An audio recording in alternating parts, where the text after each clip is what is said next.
Avec précision, le chirurgien incise le bassin de sa patiente.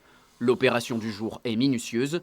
Il faut d'abord accéder jusqu'à l'os, enlever la partie endommagée de la hanche avant la pose de la prothèse. C'est l'implant définitif, ce cotyle, qui va être implanté dans la patiente au niveau du bassin. C'est la partie arrondie du bassin qui va permettre l'articulation avec le fémur.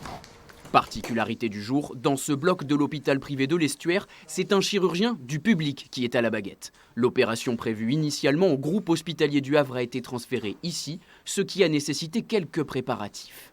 C'est la mise en place d'une organisation, parce que pour faire des prothèses, il faut du matériel, donc il faut des implants, il faut des ancillaires, donc il faut que le matériel vienne, il faut établir des procédures.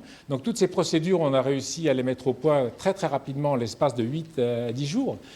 En pleine crise sanitaire, avec l'engorgement de l'hôpital public, l'opération de cette patiente aurait dû être reportée de plusieurs mois si l'hôpital privé de l'Estuaire n'avait pas pu l'accueillir. J'étais contente parce que j'avais quand même mon chirurgien qui venait dans cet hôpital. Ça permet d'être opéré rapidement, sinon j'aurais été obligée de recommencer tous les tests, le cardiologue, donc repartir pour 6-7 mois, quoi. Depuis le 2 novembre dernier, un partenariat a été signé entre les deux structures.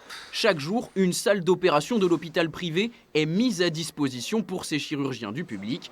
Objectif, libérer du personnel au groupe hospitalier du Havre pour le mobiliser sur les services de réanimation sans pénaliser les patients. Pendant la première vague, tous les établissements avaient très nettement réduit leurs opérations et donc il a fallu beaucoup de temps pour pouvoir rattraper le retard et opérer tous les patients qui devaient l'être. Le plus important, c'est la prise en charge des patients et donc il n'est pas acceptable de repousser encore trop longtemps des patients. Le partenariat devrait durer pendant toute cette seconde vague. La semaine dernière, sur les 27 lits de réanimation Covid du groupe hospitalier du Havre, 24 étaient occupés.